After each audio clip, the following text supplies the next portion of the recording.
Bonjour à tous, bienvenue dans ce webinaire.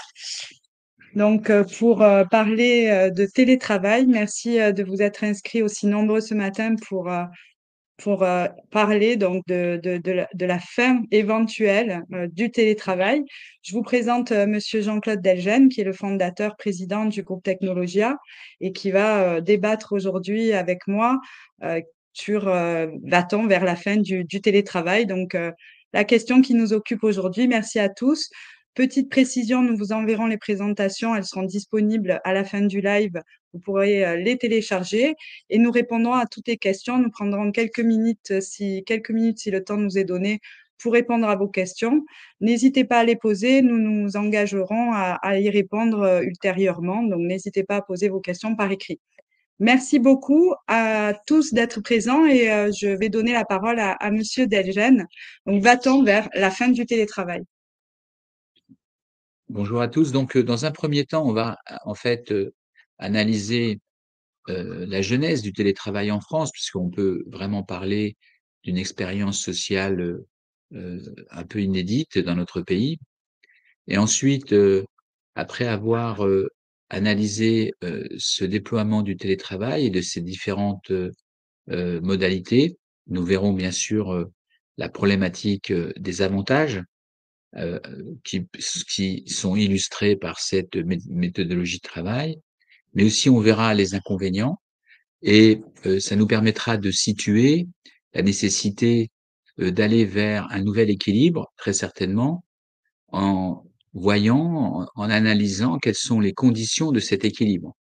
Et y compris, nous regarderons bien sûr toutes les conditions juridiques qui peuvent conduire à ces évolutions, conditions juridiques qui peuvent encadrer ces évolutions, conditions juridiques qui seront présentées par Valentine Brégé, qui est directrice juridique du cabinet, et qui permettront d'analyser quelles sont les conséquences éventuelles pour l'individu, pour la société, d'une mauvaise interprétation de la règle qui préside dans l'organisation du télétravail. Voilà, donc deux grands pans, en fait, hein, je précise, un pan jeunesse, développement et un pan évolution juridique. Hein, c'est ça l'articulation de ce webinaire, en espérant que vous serez nombreux, tout au moins, à le suivre et peut-être à euh, le relayer pour l'écouter plus tard. Voilà. Je vais commencer pour introduire en fait la véritable star de cette webinaire qui est Valentine. Je vais essayer de ne pas être trop long pour lui laisser toute la place qu'elle mérite, étant donné ses connaissances juridiques, et puis vous permettre de lui poser des questions. Alors, si vous avez des questions à moi, bien sûr, j'y répondrai sans souci. Mais c'est vrai que ma partie est plus introductive, étant donné que beaucoup de choses a déjà été dites sur ce télétravail. Je précise d'ailleurs, je vais publier un livre sur cette question-là prochainement, mais je vous en parlerai un autre moment. Voilà. Ce que l'on peut dire, c'est que, en introduction, c'est que sur cette question du télétravail, il faut déjà avoir avant tout la question du travail, de la valeur travail et de l'importance du travail dans nos existences. Le travail, c'est pas simplement ce qui nous permet de, comment dire, de gagner notre vie, même si effectivement le chèque à la fin de mois, la prime en fin d'année sont des marques importantes à la fois de reconnaissance et puis bien sûr des sources financières qui nous permettent d'assumer nos besoins. Le travail, c'est beaucoup plus que cela. C'est le lien avec les autres, c'est la possibilité d'exercer sa créativité, c'est la possibilité aussi comment dire, d'avoir un pouvoir d'agir, hein, de pouvoir se prendre en main. Alors ça, c'est bien sûr pour les personnes qui considèrent que leur travail leur permet d'avoir une certaine satisfaction. D'après les différentes études qui sont nombreuses sur cette question depuis une trentaine d'années, on est à peu près à 75% des actifs qui estiment que le travail euh, est à peu près, je dis bien à peu près satisfaisant. Et on a à peu près 25% des personnes qui considèrent que le travail n'est pas du tout satisfaisant. Alors, il faut bien comprendre que le travail, qu'on en ait un ou pas d'ailleurs, parce que ne pas en avoir un, ça peut être extrêmement compliqué et c'est un travail à temps plein pour en retrouver un bien souvent. Le travail aussi peut être aliénant, peut être pénible. On l'a vu d'ailleurs dans le combat menée, par rapport à la réforme des retraites, hein, qui s'explique aussi en partie par la dureté des conditions de travail et allonger de 2 ans, la longévité professionnelle peut avoir des conséquences en termes de santé. Donc voilà, donc le travail est complexe, c'est une mosaïque, mais en tous les cas, il est à l'épicentre de notre vie.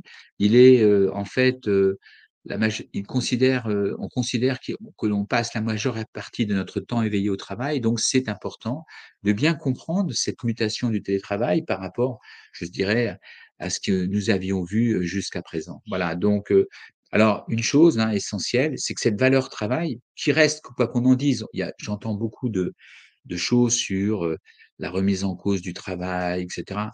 Qu'on soit très clair, la valeur travail reste fondamentale dans nos existences parce que c'est ce qui nous permet aussi un lien d'appartenance avec la société. Vous voyez, par exemple, quand nous étions, après-guerre, nous avions, de grands, vecteurs de socialisation.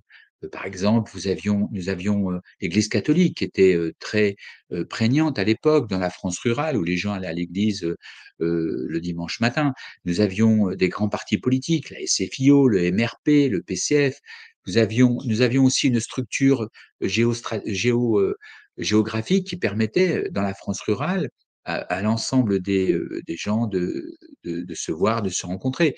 Moi-même, par exemple, je suis d'origine, sicilienne, comme vous le connaissez peut-être, et ayant vécu, dans les Vosges, dans mon village, natal, bah, j'allais dans toutes les familles comme les autres enfants, on était portés par l'ensemble du village. Il y avait donc des liens de socialisation. Avec l'exode rural, avec l'effondrement de l'Église catholique, des églises, avec l'effondrement, des, partis politiques, en fait, le lien, majeur aujourd'hui de socialisation, ça reste le travail.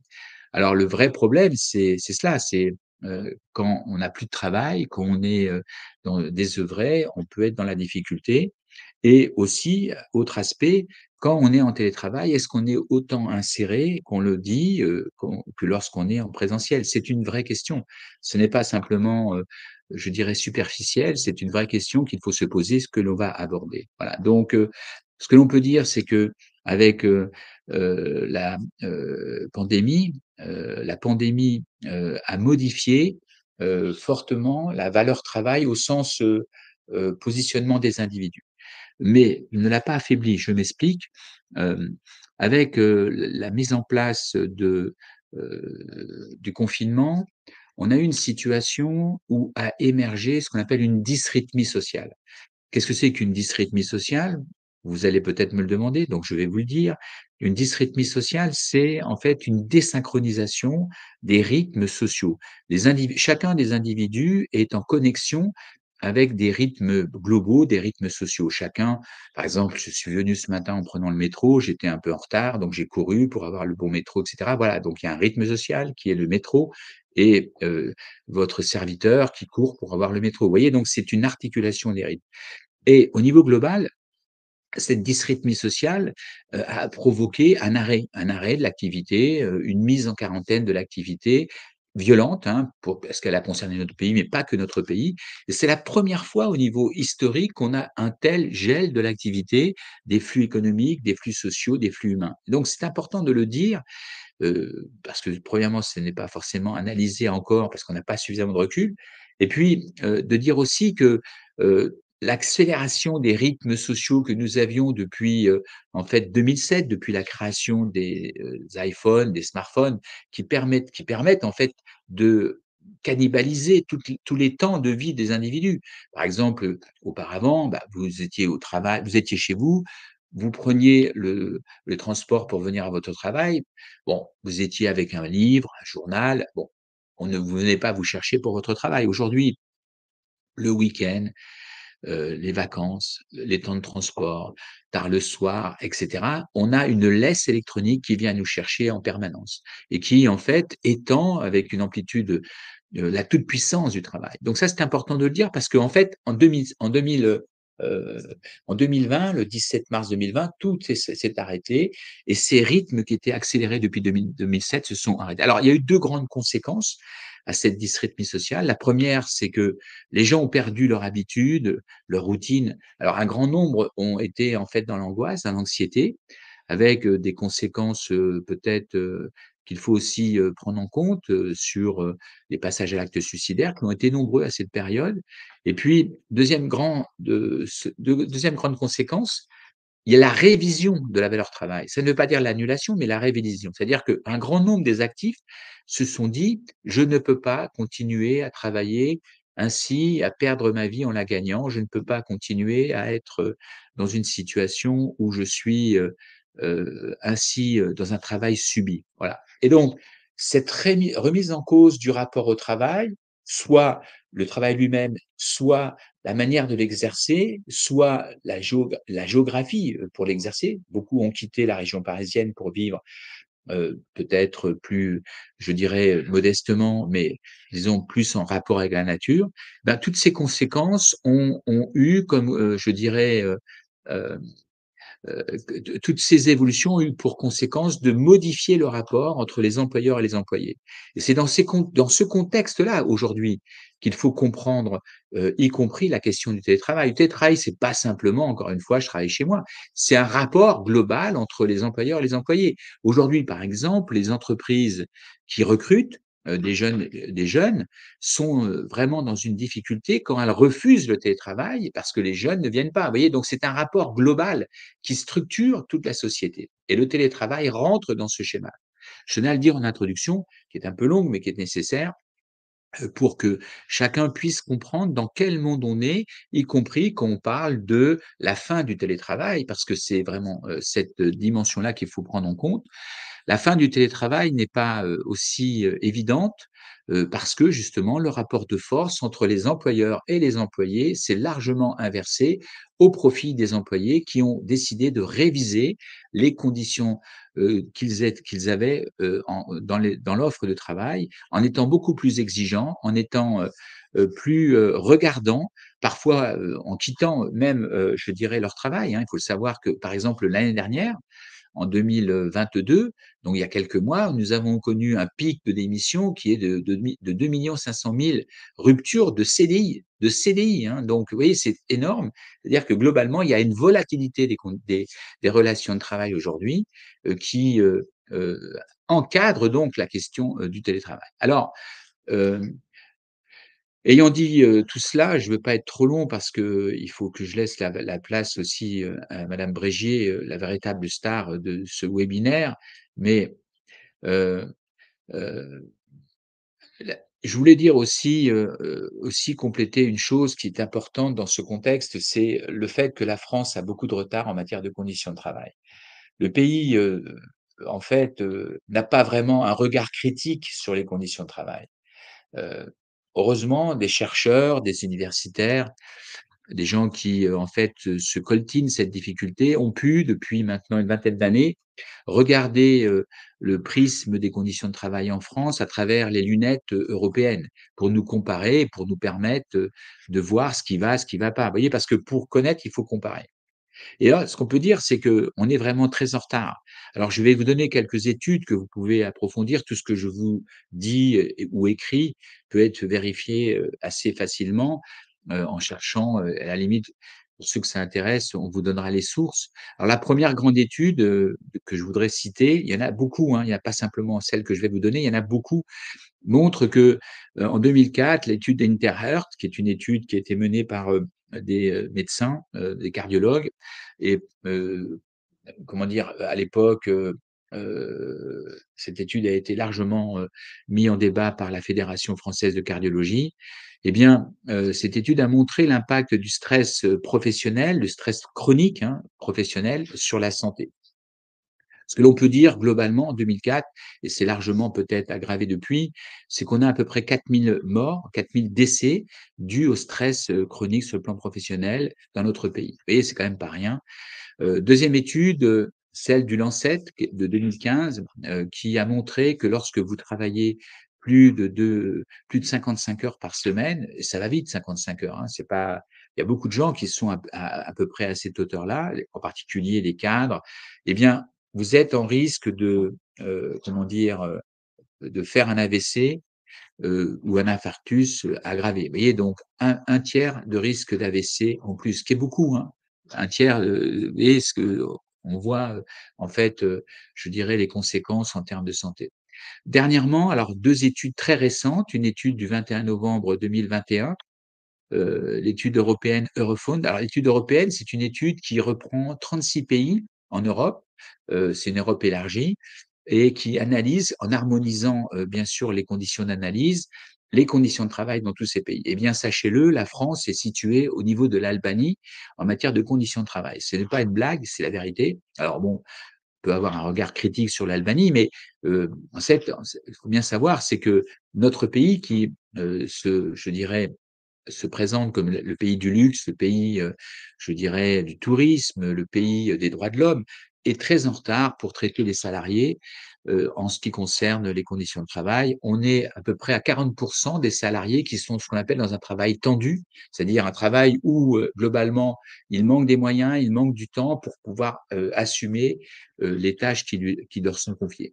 Donc cette étude est intéressante, elle a été confirmée, ou elle a confirmé plus exactement une précédente étude menée par le Centre d'études et de l'emploi du travail en Europe, là encore en Europe, et qui montre que globalement, la France est le pays qui a le plus dégradé ses conditions de travail au cours des 15 dernières années. Vous voyez, donc tous ces éléments-là sont importants pour bien comprendre dans quelles conditions s'est installé le télétravail. Pourquoi le télétravail a eu un tel succès? Eh bien, il a eu un tel succès parce que justement les conditions de travail sont dégradées. Parce que les gens ont voulu, en fait, quelque part, trouver, alors qu'ils étaient en apnée, une véritable respiration. Alors qu'en fait, ils étaient contraints, ils ont voulu desserrer cette contrainte. De ce point de vue, le télétravail a été un succès. Alors, autre aspect, mais j'ai pas le temps d'approfondir, parce que je dois laisser en fait la parole à Valentine Brégier. Mais, globalement, ce que l'on peut dire, c'est que la sinistralité professionnelle en France est quand même très élevée. En 2019, par exemple, nous avons plus de 1 200 morts liés en fait au travail. Donc c'est trop, c'est trop. Il est évident que les réorganisations consécutives en matière de prévention suite aux ordonnances de septembre 2017 sur le télétravail, sur le dialogue social, ont joué aussi très certainement dans cette évolution. Encore faut-il vraiment prendre conscience de ces conditions de travail dégradées pour faire en sorte de trouver les bonnes solutions, les bonnes préconisations, les bonnes avancées pour limiter la sinistralité, pour rénover les conditions de travail. Le télétravail, donc de ce point de vue, je le dis, pour moi, le premier constat a été bénéfique sur le plan de la santé psychique des individus. Alors la santé, c'est pas simplement, comme le disait dans sa constitution l'OMS en 48, l'absence de maladie ou d'infirmité. La santé, c'est un bien-être global. Et ce que l'on peut dire, donc dans ce cadre-là, c'est que le télétravail, c'est un argument de fond que je vous livre pour ceux qui veulent défendre le télétravail. Le télétravail reste un atout fondamental en matière de santé psychique parce qu'il permet à l'individu de reprendre un peu possession de sa vie. Et donc ça, c'est essentiel. Alors j'avance hein, parce que je veux pas être trop bavard.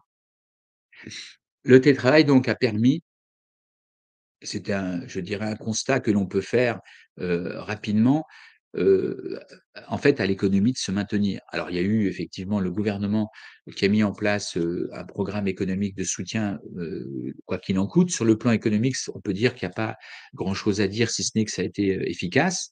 Sur le plan psychologique, on avait un peu de retard à l'allumage pour considérer les effets de cette pandémie, mais globalement, ce que l'on peut dire, c'est que le télétravail a été pour je dirais une partie des salariés, la clé de voûte qui a permis la continuité de l'activité. Alors, en France, globalement, vous avez 30 millions d'actifs, 5 millions 7 de fonctionnaires, vous avez 2 millions et quelques de personnes de profession libérale, vous rajoutez 3 millions 3 millions 5 de comment dire de chômeurs, enfin de personnes sans emploi, et vous avez à peu près 20 millions d'actifs. Ce qu'il faut considérer, c'est que le télétravail ne concerne pas tout le monde. Le télétravail va concerner, par exemple, chez les actifs, un gros tiers. Alors, première chose, la France avait un gros retard en matière de télétravail. La France avait essentiellement 3 des personnes en télétravail avant mars 2020. La France considère En France, on considérait les employeurs, plus exactement, publics comme privés, considéraient que le télétravail égale télévision. C'est-à-dire que globalement, c'était une relâche pour les salariés et que le télétravail était à bannir parce que justement, ils n'avaient pas vocation à réduire leur production et donc il était nécessaire d'avoir les gens sous contrôle pour pouvoir effectuer pour délivrer le travail. En fait, si on compare la France aux autres pays, on s'aperçoit que globalement, l'Allemagne était à l'époque à peu près à 20, un peu plus de 20. La Finlande était déjà à 32. Vous voyez? Donc on avait un retard en matière, d'organisation du télétravail. Globalement, 7 des actifs avaient, avant mars 2020, d'après la DARES, exercé en fait, un peu, je dirais, de télétravail, connaissaient un peu cette procédure, essentiellement des cadres, des techniciens. Et ce que l'on peut dire, c'est essentiel de le rappeler, c'est que d'un coup, on a basculé donc, de cette petite poignée, qu'on pourrait considérer de privilégiés, on est passé donc à 5,8 millions d'un coup. En fait, donc on peut dire que le télétravail est rentré dans nos existences par effraction, un peu, il est sorti du chaos sanitaire. De ce point de vue-là, concrètement, heu, ça a eu des conséquences. Conséquences parce que les managers n'étaient pas du tout préparés, parce que les salariés n'étaient pas éduqués, mais globalement, la population française a fait preuve, et ça c'est à noter, d'une résilience extraordinaire parce qu'en dépit, je dirais, des tensions, des problématiques, difficiles parfois, de travailler, sur la table de cuisine alors que le dernier né est en train, je dirais, de manger ou que globalement l'ordinateur est occupé aussi par, les autres, par l'épouse ou l'époux ou par les enfants. Vous voyez? Donc il y a eu un chaos globalement, du désordre, des tensions, mais globalement, l'activité a été maintenue. La résilience a permis, y compris, de faire en sorte qu'un grand nombre d'actifs s'est approprié cette méthodologie de travail, s'est approprié ces techniques de travail et donc, a gagné en maturité numérique. On estime qu'on a gagné entre 8 et 10 ans. Vous voyez? Ce qui est énorme en termes, d'expérience collective. Donc, deuxième constat, le télétravail a fait ses preuves dans une situation difficile, avec, je dirais, des gens qui n'y étaient pas préparés, avec des personnalités qui ont été, un peu laissées à l'abandon puisqu'ils n'avaient pas été formés auparavant. Et malgré cette difficulté, globalement, ça a vécu, ça s'est nourri, ça s'est développé et ça a réussi. Donc, deuxième constat, le télétravail a ses lettres de noblesse. Le télétravail a gagné ses lettres de noblesse en France et c'est important de le dire, dans le bilan que l'on fait pour savoir s'il faut ou pas, maintenir le télétravail pour les années à venir. Alors après, bien sûr, le télétravail entre, je dirais, avant, pendant et après, ce n'est pas la même chose. Avant, je l'ai expliqué, c'était très peu développé. Après, avant, pendant, bah, c'était le full télétravail, ce qui n'est pas forcément une bonne solution. Et après, c'est là vraiment la question. Quel équilibre faut-il garder pour l'après? Quel équilibre faut-il avoir dans la longue durée? Comment peut-on s'organiser? Faut-il s'organiser? Faut-il faire revenir les salariés, donc à demeure? Faut-il être dans une, logique, de je dirais de contrainte, hein, puisque c'est vraiment la question?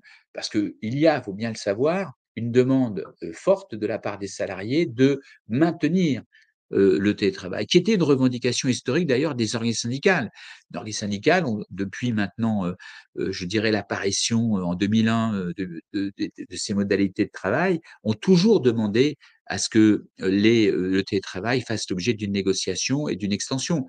En fait donc, comme je l'ai expliqué tout à l'heure, que j'espère un peu pédagogiquement, le télétravail a gagné ses lettres de noblesse et se retrouve aujourd'hui donc, au cœur des décisions à venir. Mais pour l'organiser, quels sont, je dirais, les avantages? Quels sont les inconvénients? Comment, à la fois jouer sur les avantages, limiter les inconvénients pour trouver un nouvel équilibre? C'est ça la question fondamentale. Pour ma part, je considère que, heu il est nécessaire et j'ai toujours tenu ce débat-là, il est nécessaire d'avoir, une barre, quelque part, de garder la possibilité d'avoir le télétravail, donc d'avoir cette, possibilité pour, ouverte, mais de ne pas aller trop loin dans le télétravail pour ne pas avoir trop d'inconvénients et je situe, moi, la barre à 1 jour, 2 jours par semaine et j'ai toujours dit ça dans toutes mes interviews, télévisées, radio, dans tous mes écrits, j'ai toujours maintenu le fait de cet équilibre pour ne pas donc, entrer dans des zones d'incertitude qui pourraient être, très dévastatrices, on va le voir, que ce soit pour les individus ou que ce soit pour les, salariés. Alors, heu, j'avance, parce que madame, Brégier est en train de trépigner à mes côtés. Alors les avantages, bon, sont assez nombreux, je les cite rapidement, mais vous les connaissez. Bien sûr, on voit bien que le fait de limiter les flux, géographiques, les mouvements, pendulaires, aboutissent, à une réduction de l'empreinte carbone. La personne qui rentre, qui part et qui rentre, qui en voiture, qui fait ses 30 kilomètres aussi, fait une économie, substantielle en matière, je dirais de coûts de transport. Puisque bon, il faut dire les choses comme elles sont. À 2 € le litre, c'est quand même, une, c'est quand même une cherté de transport. Par ailleurs, bon, très important, le télétravail permet l'articulation des temps sociaux, c'est-à-dire qu'il permet aux individus de pouvoir avoir cette latitude décisionnelle si nécessaire au XXIe siècle. On n'est plus, je dirais, au temps du Moyen Âge, où vous aviez des serfs dans les champs qui étaient contrôlés par les féodaux.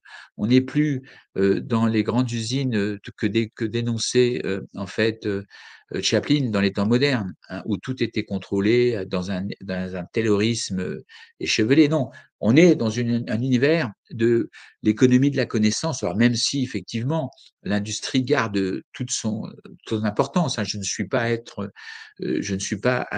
à critiquer l'industrie. Je dis simplement que on est en particulier dans notre pays dans un univers où l'économie de la connaissance, l'économie tertiaire est largement dominante, puisque nous avons globalement 73% des personnes qui sont des actifs qui sont dans ce type dans ce type d'activité tertiaire. Donc, globalement, on peut dire que une bonne partie peut bénéficier de cette possibilité de travail soit à la maison, soit nomade, c'est-à-dire en dehors du lieu de travail. Alors après, au-delà de cette autonomie qui est, comment dire, plus grande, on constate aussi une fatigue moindre et une efficience individuelle qui est malgré tout intéressante à calculer, puisque quand vous gardez, par exemple, pour le travail, 2 heures, à peu près, c'est un peu moins, mais c'est globalement 2 heures par jour pour aller à votre transport, bah, vous réaffectez 2 heures à l'activité professionnelle, même si vous êtes chez vous. On voit bien que cette substitution entre le transport et l'activité génère un gain d'efficience. Alors, l'efficience, c'est pas simplement, je dirais, la quantité d'heures que l'on a, hein, c'est aussi une grande difficulté à qualifier la productivité, la rentabilité. Mais globalement, on peut dire qu'au niveau quantitatif, on s'y retrouve. Après, au niveau qualitatif, c'est autre chose. Et c'est un vrai sujet aujourd'hui, on le voit euh, sur, comment dire, les employeurs qui considèrent que aujourd'hui, le télétravail trop accentué peut avoir des conséquences. C'est un des inconvénients en matière de créativité collective, en matière d'intelligence collective. Je vais y venir. Mais avant tout, un autre avantage est bien sûr le fait que les employeurs ont eu ce qu'on appelle le spleen des bureaux de vide. Alors ça serait un webinaire à faire, on va le faire certainement, mais globalement, on voit que suite à ces bureaux vides, il y a eu un renforcement de la mode du flex office, c'est-à-dire l'installation, je dirais, de bureaux avec des postes largement inférieurs à l'effectif. En clair, vous avez 1000 personnes à l'effectif, vous mettez 500 places et vous faites une économie de 500 en termes de postes de travail, ce qui est quand même important puisque le, globalement, c'est le deuxième poste je dirais, comment dire, de dépenses de l'entreprise en moyenne, hein, parce que dans certaines entreprises, c'est pas du tout le cas. Mais globalement, on peut dire que le flex office est devenu une mode, une lubie pour les employeurs, avec des conséquences, à mon avis, assez graves à terme, parce que on risque d'être dans une situation, je dirais, d'aggraver les conséquences du télétravail. Mais c'est un webinaire qu'il faudrait y consacrer. Je ne veux pas prendre trop de temps puisqu'il y a Valentine Brégier qui me pousse pour parler à mes côtés et donc je ne veux pas être trop long. Je crois que j'ai pas trop dépassé encore. J'ai presque terminé. Alors les inconvénients du télétravail qu'il faut en fait mesurer, c'est effectivement déjà la perte de ce qu'on appelle l'intelligence collective. Alors l'intelligence collective, beaucoup de gens en parlent, mais peu de gens sont capables de la définir. Alors en 1 minute, je vais essayer de vous expliquer l'origine de ce concept et pour vous montrer, je sais que les histoires sont toujours intéressantes parce que bon, en fait, après nous avoir écoutés ou entendus en replay, vous serez passé très vite à autre chose. On est dans une obésité de l'information qui fait que les individus se lavent la tête, tous les jours au niveau des réseaux sociaux avec une déperdition de connaissances qui peut être assez, dramatique. On le voit sur, comme disait l'autre, La fabrique des crétins, le grand neurologue, dont j'oublie le nom immédiatement, mais que je vous conseille le livre dont je vous conseille le livre. Alors, l'intelligence collective, globalement, c'est quoi? C'est tout simplement le fait que le grand nombre a souvent raison contre l'individu inspiré. L'intelligence collective provient des travaux de Gartson, qui est en fait qui était le beau-frère de Darwin, qui était un statisticien qui a inventé des statistiques. Alors là, je n'invente rien, je vous renvoie au livre de Jean-Louis Strébert sur l'intelligence collective, qui est un livre qu'il faut absolument lire. Bon, et ce statisticien qui était influencé par les thèses de son cousin Darwin, considérait que la masse était un culte et que la masse ne pouvait pas avoir le sens critique ou une analyse performante par rapport à l'aristocratie. C'était début du XXe siècle.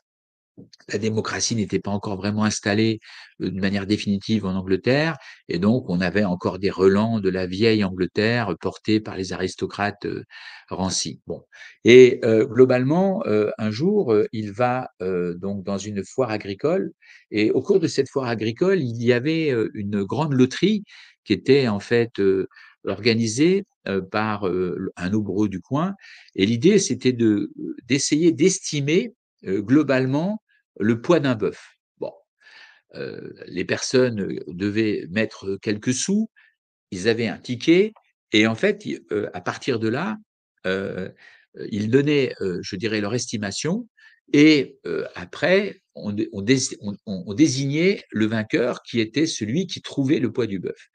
Et donc Hudson considérait que le peuple était incapable de pouvoir estimer ce poids du bœuf. Et il a eu l'intelligence de réunir en fait tous les bulletins qui étaient en fait remis, les 700 et quelques bulletins, et il a travaillé sur cette base-là. Et plus en fait il moyennait en fait ces bulletins, plus il arrivait à une réponse très très très proche du poids. Pourquoi? Parce que tout simplement les erreurs des uns étaient contrebalancées par les erreurs des autres, les biais des uns par les biais des autres. Vous voyez, donc on arrivait ainsi, par la résultante, à une intelligence collective qui était extrêmement précise. Alors, tout ça pour dire que l'intelligence collective n'est pas l'addition de l'intelligence individuelle, c'est autre chose. Et dans les entreprises, l'intelligence collective, c'est un brainstorming permanent. Et donc, quand vous êtes, par exemple, à distance, en télétravail, quand vous êtes dans une, je dirais, logique de préparer en fait, cette activité, à distance, eh bien, vous vous coupez, disons, d'une grande partie, de la communication, de l'information que pourraient vous délivrer les autres.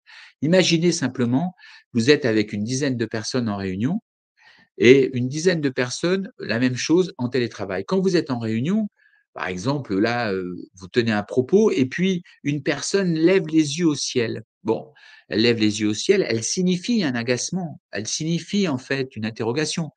Mais quand vous êtes en présentiel, vous allez voir cela. Mais quand vous êtes à distance, vous allez peut-être ne pas le voir. Vous voyez, donc la modalité, je dirais, du télétravail peut vous couper en matière de communication, en matière d'intelligence collective. C'est un exemple, c'est valable pour beaucoup de choses. De même, en matière de créativité, la créativité n'est jamais programmable, ou c'est difficilement programmable tout au moins. Vous voyez, donc, par exemple, je dis souvent, Darwin n'a pas trouvé la pénicilline en la cherchant. En fait, il avait laissé des lamelles sur un, un vendredi sur une étagère, il est revenu, il y avait une prolifération des champignons, et effectivement, c'est comme ça qu'il est amené à trouver la pénicilline. Vous voyez, donc, les découvertes se font souvent par, je dirais, des problématiques un peu indirectes, un peu saugrenues, un peu impromptues. Donc l'incertain doit pouvoir pénétrer dans nos vies, l'impromptu doit pouvoir revitaliser nos vies. voyez, toutes ces évolutions, la percussion avec le réel est essentielle. Or, le télétravail ne permet pas tout ça. Vous voyez, donc très important de bien comprendre que si vous êtes en full télétravail, c'est une catastrophe. Si vous êtes avec une tolérance d'une journée, vous pouvez à la fois bénéficier des avantages et des inconvénients. Alors, autre aspect, essentiel, la question de la sécurité, je reviens pas là-dessus, mais bon.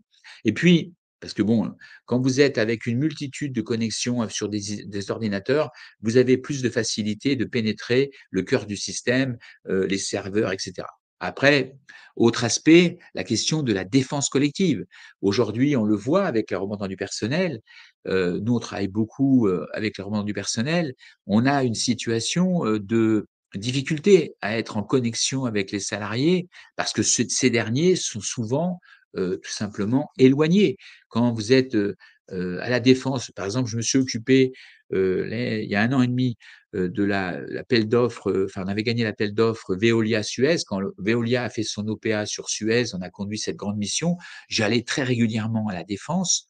Bah, l'immeuble, il y avait 11 des personnes qui étaient là. Vous voyez? Donc désertique, donc compliqué quand vous êtes avec un mandat, au niveau de représentation du personnel ou un mandat syndical, pour pouvoir toucher les gens, leur parler. Voilà pourquoi d'ailleurs nous avons lancé, nous, des applications qui peuvent intéresser pour ceux qui ça intéresse, ils doivent se rapprocher, du directeur général de Technologia, Marc Chesnais, hein. Les applications qui permettent de recréer des communautés numériques et qui permettent de compléter les contacts, personnels, hein, plus humains, mais qui sont donc, en fait une alternative, mais une alternative positive. Voilà, donc je vous laisse, sur ce plan-là, prendre contact, avec, Technologia pour voir ma vie pro et autres applications. Mais en tous les cas, c'est une inquiétude. Il faut savoir que nous, en 2012, on avait fait une étude sur, Technologia qui montrait que quand vous étiez plus, de 2 jours par semaine en télétravail, ben, vous étiez le premier à quitter l'entreprise en cas de plan social. Vous étiez le premier à ne pas bénéficier d'augmentation ou de promotion.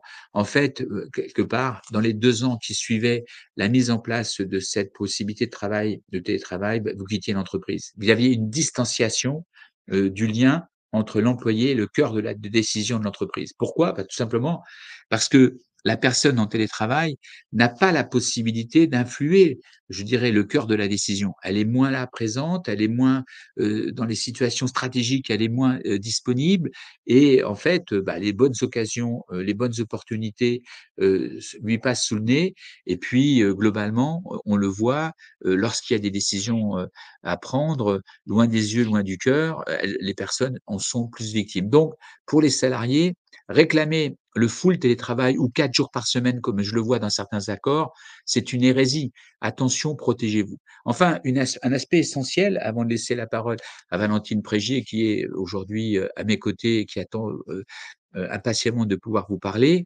la question de l'emploi. La question de l'emploi parce que, tout simplement, télétravailler à Lyon ou à Tunis ou à Madagascar, pays, ô combien intéressant, bah, c'est globalement, je dirais quasiment la même chose aujourd'hui. Donc, avec simplement des coûts qui sont divisés, par 4 ou par 10, suivant les pays que vous, recherchez, hein. Donc on voit d'ailleurs un certain nombre d'activités qui ont quitté, l'Hexagone pour pouvoir se déplacer, s'implanter, l'île Maurice, Madagascar et cetera. Par exemple, tout ce qui est téléphonie. On voit bien que la question, je dirais, de la délocalisation des activités n'est pas neutre. Alors aujourd'hui, ce qu'il faut comprendre, c'est qu'on est dans un autre paradigme. Pourquoi? Jusqu'à présent, bon, la délocalisation concernait plutôt les grandes entreprises, par exemple l'informatique qui allait investir en Inde. Aujourd'hui, c'est un peu différent. La délocalisation est permise pour les petites boîtes, les petites structures. J'ai connu, par exemple, en 2020, un un expert comptable qui avait une douzaine de salariés donc sur la région parisienne, qui était un Kabyle, qui est retourné donc durant le confinement, travailler en Kabylie. Il s'est rapproché de sa famille, il en a profité et cetera Et il s'est aperçu en fait qu'il y avait des compétences sur place, qu'il a un peu encadrées, un peu formées et aujourd'hui, eh bien, il passe son temps entre, la France et je dirais l'Algérie, la Kabylie et en fait, bah, il a délocalisé 4 emplois. Vous voyez? Donc le vrai problème, il est là, c'est que la délocalisation aujourd'hui est pour les petites structures, tout à fait possible avec l'émergence du télétravail massif. Donc attention, ne perdons pas de vue des enjeux, fondamentaux. Et donc, la question du télétravail d'ailleurs, encore une fois, ce n'est pas simplement notre pays qui est concerné par cela. La question du télétravail doit rester, au centre parce que le travail et l'emploi, malgré tout, sont, très liés. Alors, ayant dit tout ça, j'ai pratiquement terminé. Heu je dirais simplement qu'il faut aller vers la recherche de nouveaux équilibres. L'hybridation, entre vie privée et professionnelle aujourd'hui, heu très difficile de revenir en arrière. Il y a une attente des salariés, de leurs organisations. Un grand nombre d'entreprises ont mis en place le flex office. On le voit par exemple, 45 des dirigeants veulent aller vers le flex office, ce qui est une hérésie, mais bon, je c'est un autre thème. Donc, la question de revenir en arrière, totalement est impossible, mais il est certain que l'on va, certainement, du fait de des inconvénients, être obligé de trouver des compromis. Trouver des compromis, bah, ça veut dire, quelque part, essayer, de reposer cette question du télétravail, de le reposer avec, les représentants du personnel pour, faire en sorte de, s'arrimer, à une dynamique à la fois positives, qui tiennent compte des équilibres personnels et des exigences de performance et de rentabilité, des structures. De même pour le secteur public, on est dans une situation où, globalement, on ne pourra pas faire, tout simplement, machine arrière, table rase de ce que l'on a vécu au cours des, 4 dernières années en disant: «Voilà, bon, on passe à autre chose, on revient, au point de départ». Non, il faut trouver d'autres équilibres et de ce point de vue-là, il est nécessité d'avoir des accords qui se signent, donc que ce soit pour prévoir les bonnes pratiques, que ce soit pour, je dirais, favoriser une gestion dynamique de l'emploi et du travail en présentiel et en télétravail. Il faut gérer l'ensemble. Par exemple, si vous êtes en télétravail, que vous venez à votre bureau pour faire la même chose que vous faites à la maison, la fatigue en plus, la concentration en moins, les emmerdements en plus, vous voyez, c'est totalement absurde, hein. Il faut donc que quand vous venez de votre maison pour pouvoir travailler en présentiel, que vous puissiez effectivement voir du monde, renouer des relations, faire en sorte que, je dirais, vous échangiez que pour participer de l'expérience collective. Le vrai problème, il est là, c'est qu'aujourd'hui, le télétravail fait que les gens se croisent, mais ne se rencontrent plus. Ils se croisent au sens, bon, on est collègues, mais il n'y a plus ces échanges, qu'il pouvait y avoir informels, qui permettaient la transmission des connaissances, qui permettaient, je dirais, je dirais les brainstorming, propices à la créativité. Donc, il est important de comprendre cela et que, en fait, d'organiser, ça c'est tout le job des managers, des dirigeants, faire en sorte que le télétravail puisse se mettre en place, avec, je dirais, en complément, hein. Il faut penser le tout, c'est-à-dire les 2 parties du tout, pour pouvoir avoir une efficience collective.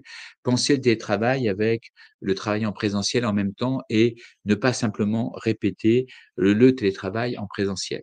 Après, d'autres questions sont importantes sur je dirais, des aspects plus juridiques, mais là, je vais passer enfin la parole à Valentine avant qu'elle ne, je dirais, décide de ne plus parler. Il faut profiter de sa présence.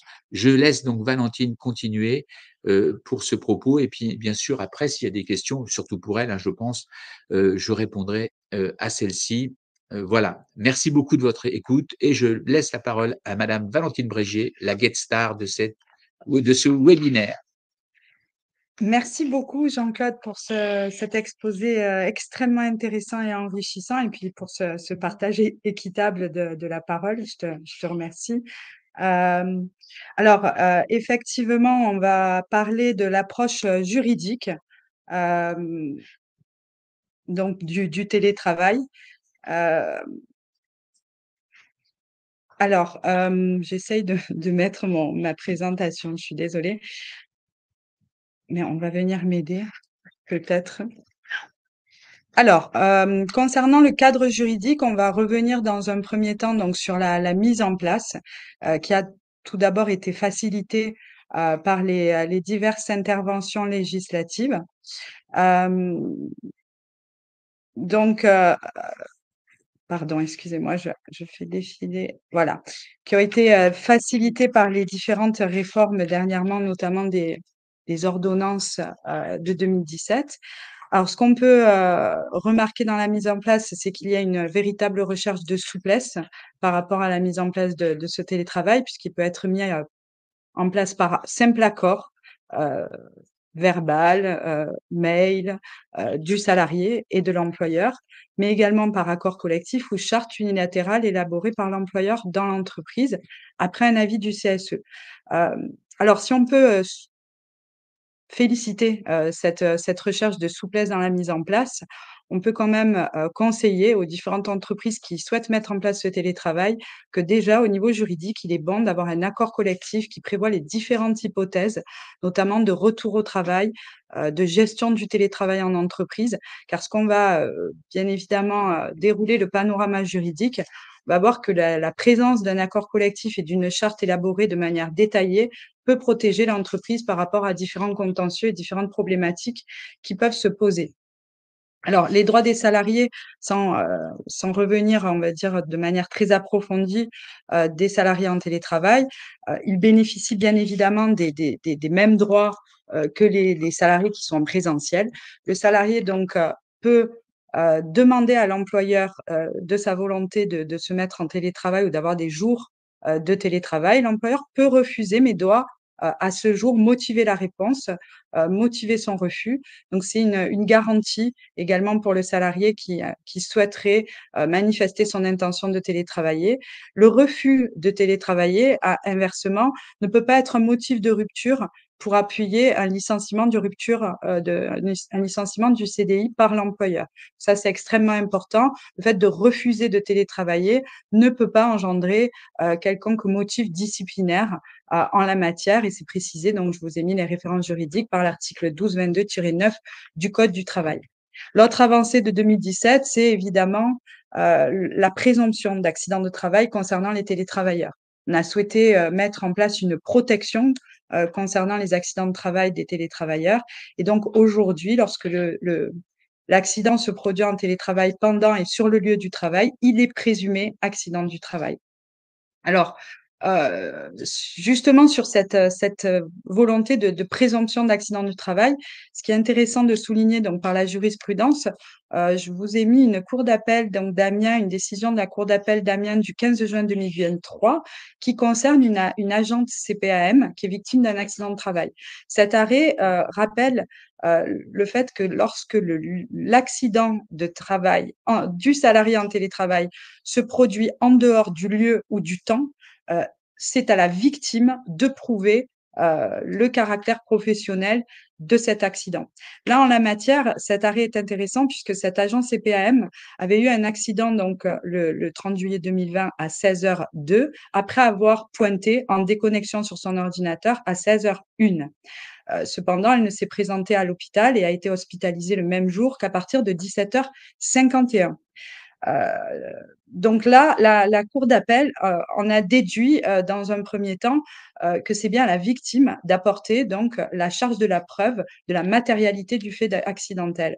Or, cette preuve ne peut pas résulter des seules déclarations, du salarié et le fait que, cette salariée, n'ait averti son employeur qu'à partir de 17h33 suite à son hospitalisation, tout ça est très précis, ne permet pas, en l'occurrence, de prendre en charge la demande, de la salariée, de l'agent CPAM concernant l'application de la législation professionnelle des accidents de travail. On voit bien que là, dans le caractère privé, c'est-à-dire un salarié qui n'aurait pas été en télétravail, aurait pu à ce titre bénéficier des accidents de trajet, ce qui n'est pas le cas pour le télétravailleur.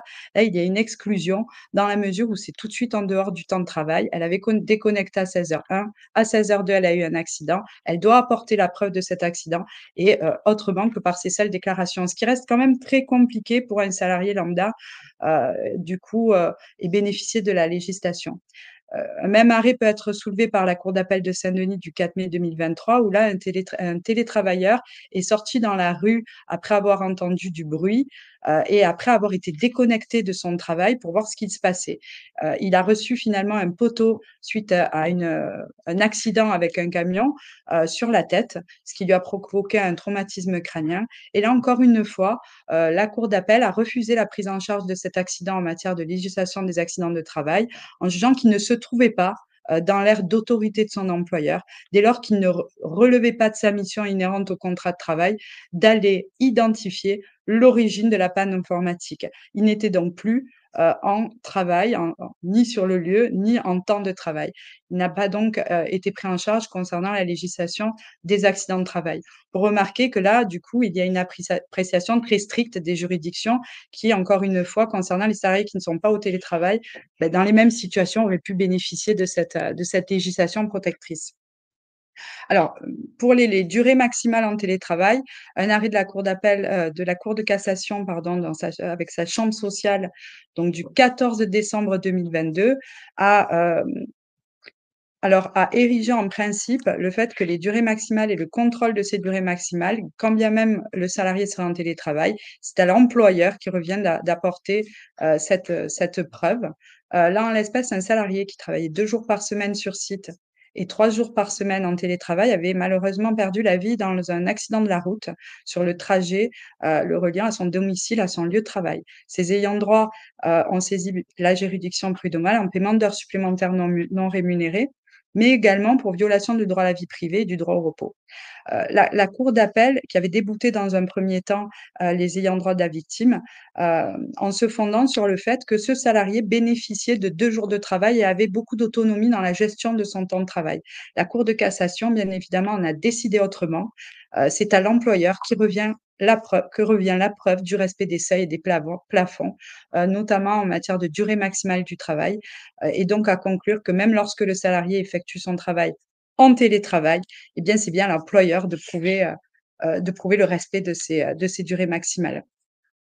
C'est à mettre en relief, bien évidemment, avec la charge mentale que peut provoquer le télétravail et Jean-Claude en a parlé, excellemment bien, donc je ne vais pas revenir dessus. Heu, mais effectivement, on peut s'interroger sur, le fait que le code du travail, qui date d'un monde, industrialisé, prévoit une limite pour les charges physiques. Donc par exemple, pour les femmes, il me semble que c'est une cinquantaine de kilos, brouettes comprises. Donc vous voyez la désuétude un petit peu, hein, de l'article du code du travail qui parle de brouette.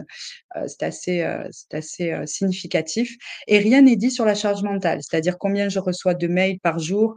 Est-ce que mon employeur a cette latitude de contrôler effectivement, la déconnexion des salariés? Eh bien oui, hein, on a vu, par diverses, décision de jurisprudence qu'il est important à l'employeur de faire une évaluation de la charge mentale des salariés. Et aujourd'hui, on attend aussi beaucoup de modifications du code du travail pour prendre en jeu les enjeux des nouvelles technologies d'information et de communication dans l'entreprise, tant au niveau de la communication, mais également à ce niveau de contrôle de la charge mentale. Alors, est-ce qu'on peut parler aujourd'hui d'une obligation pour l'employeur de mettre certains salariés en télétravail? C'est une vraie question qui se pose et qui est dans tous les esprits. Je vais essayer de traiter assez rapidement avec le temps qui nous reste. 1er arrêt qui est intéressant, donc le 29 mars 2023, rendu par la Cour de cassation, qui rappelle, suite à la saisine d'une salariée qui était engagée dans un centre médical en qualité de secrétaire médicale et qui avait donc saisi les juridictions suite à une déclaration d'inaptitude, eh bien là, l'employeur a été condamné et pour la haute juridiction, donc la Cour de cassation et la chambre sociale, il est indifférent de savoir si le dit dispositif préexistait dans la structure dès lors que l'aménagement d'un poste en télétravail peut résulter d'un avenant. Ainsi, il revient à l'employeur qui n'a pas proposé d'aménagement du poste de travail malgré les recommandations médicales et qui n'avait pas exécuté du coup le contrat de travail de manière loyale et n'avait pas rempli son obligation de reclassement, donc d'être condamné. On voit bien qu'ici, la Cour de cassation, encore une fois, impose les préconisations de la médecine du travail en matière de télétravail, quitte à rechercher des aménagements dans l'entreprise. Et là, en l'occurrence, ça n'a pas été suffisant. peut-on imposer le retour sur site? Peut-on imposer à un salarié, de ne plus faire de télétravail? C'est une cour d'appel d'Orléans du 7 décembre 2020, en l'espèce un commercial qui, travaillait, dans les locaux 2 jours complets par semaine, les lundis, mardis. Heu, En fait, non, qui travaillait très occasionnellement sur le siège dans les locaux et qui se voyait imposer un travail en présentiel le lundi et le mardi. Ce dernier, refusant, dans un premier temps, s'est mis en arrêt de travail pour dépression, estimant que ce changement ne pouvait pas faire sans son accord et sans son consentement. Alors, là, la cour d'appel est intéressante parce qu'effectivement, elle constate dans un premier temps que le contrat ne faisait pas référence à un lieu de travail, de lieu précis d'exécution du contrat de travail, que ce mode de travail avait été accepté pendant plusieurs années, que ce mode d'organisation du travail, par le salarié, était fort loin du siège de l'entreprise, donc avait été, accepté par l'entreprise pendant très longtemps et du coup, cette cour d'appel a condamné l'employeur en jugeant que il s'agissait d'un élément essentiel du contrat de travail qui aurait dû, nécessiter le consentement du salarié. Donc là, une vraie protection pour les télétravailleurs. Est-ce qu'on peut imposer le retour du site, le retour sur le site? Eh bien, attention, lorsque l'aménagement préexistait depuis très longtemps, effectivement, c'est reconnu comme une modification du contrat de travail et d'un élément essentiel qui nécessite le consentement, du salarié. Et c'est une, jurisprudence qui est assez constante. Je vous ai mis, d'autres arrêts, de cour de cassation en la matière. Hem, Peut-on imposer inversement le télétravail à l'employeur, en dehors bien sûr des préconisations, hein, du médecin du travail qu'on a pu relever tout à l'heure? Eh bien, c'est le cas d'un salarié, qui a cherché à imposer coûte que coûte à son employeur un télétravail à 100 à son domicile. Effectivement, Jean-Claude en a parlé également, suite à la crise, sanitaire qui nous a tous frappés et touchés, intensément et ce dernier donc persistait à ne pas vouloir se rendre sur le site et donc à souhaiter imposer à son employeur un 100 de télétravail. Heu, il s'est finalement, fait licencier pour faute grave et cette faute grave a été reconnue, par les juridictions, donc en qualifiant cette insubordination, heu, que cette insubordination justifiait bien un licenciement pour faute grave et donc attention, on ne peut pas imposer à l'employeur, heu un télétravail des 100 ou même des jours de télétravail. Par contre, ce dernier, je le rappelle, hein, je l'ai dit au début, ce dernier doit motiver sa réponse. Alors, si on veut faire un petit état des lieux de tout ce qu'on vient de rappeler, la mise en place peut se faire par tout moyen, mais attention, il convient d'être très précis pour éviter les contentieux, que l'on vient de voir. Le refus du télétravailleur par l'employeur, le refus du télétravail par l'employeur doit être motivé. L'accident du travail est bien présumé, mais attention, il est apprécié strictement en termes de lieu et de temps de travail. C'est strictement encadré. Ce dernier ne bénéficiait pas, par exemple, de toute la législation concernant les accidents de trajet. Le refus du télétravail n'est pas un motif de rupture. La durée maximale donc revient à l'employeur. Attention à son obligation également de déconnexion et d'évaluation de la charge mentale avec toutes les conséquences négatives, dont on a parlé en première partie. Les préconisations du télétravail par la médecine du travail s'imposent à l'employeur et ont un caractère obligatoire. Le retour en présentiel, lorsque le télétravail est préexisté, constitue une modification du contrat de travail qui ne peut être imposée au salarié sans son consentement et le salarié, enfin, ne peut imposer le télétravail sans être fautif à son employeur qui l'a préalablement refusé. Alors le télétravail, bien que légalement encadré, on l'a vu, soulève encore de réelles problématiques, pratiques et continue, de voir son cadre construit au fur et à mesure, par la jurisprudence de la Cour de cassation, et sa chambre sociale, dont on peut, saluer, les décisions, en la matière. Alors nous en avons terminé, nous avons essayé de respecter le temps. Je vois que vous avez eu, beaucoup de questions, je vais peut-être en prendre, 1 ou 2, puisqu'il nous reste, 1 minute ou 2. Alors, est-ce que l'on peut travailler de n'importe quel lieu ou obligatoirement d'un endroit connu de l'employeur, maison, lieu dédié au télétravail? Alors attention, on l'a dit, le télétravail ne revient pas au travail à domicile, hein, ce qui est complètement différent. Le télétravail, c'est le travail en ligne et ça suppose notamment à ce que le poste puisse être rempli. Les obligations de production de travail doivent être remplies, notamment avec des nouvelles technologies d'information et de la communication. Donc, ce qui impose un travail en ligne. Mais effectivement, non, on n'est pas obligé d'être à domicile pour être un télétravailleur. Par contre, effectivement, on doit avoir un aménagement et l'employeur peut participer à cet aménagement lorsque le télétravail se passe à la maison. Euh, alors, je vois qu'il y avait beaucoup de questions, mais malheureusement, on n'a plus que 10 secondes. Mais si, on peut continuer un peu, ils peuvent nous laisser prolonger un peu, je pense. Vas-y, Euh, raconte. Mmh. Alors, on va peut-être, alors du coup, j'en prends une autre. OK. Allons-y.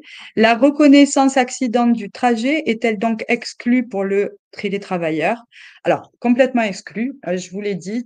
Dans certaines situations, on l'a vu notamment avec le salarié qui sort voir ce qui se passe, alors qu'il est pendant son temps de travail, il commence à télétravailler, il subit une déconnexion, il va voir ce qui se passe en dehors devant chez lui, dans la rue, et malheureusement, le poteau téléphonique d'électricité lui tombe sur la tête.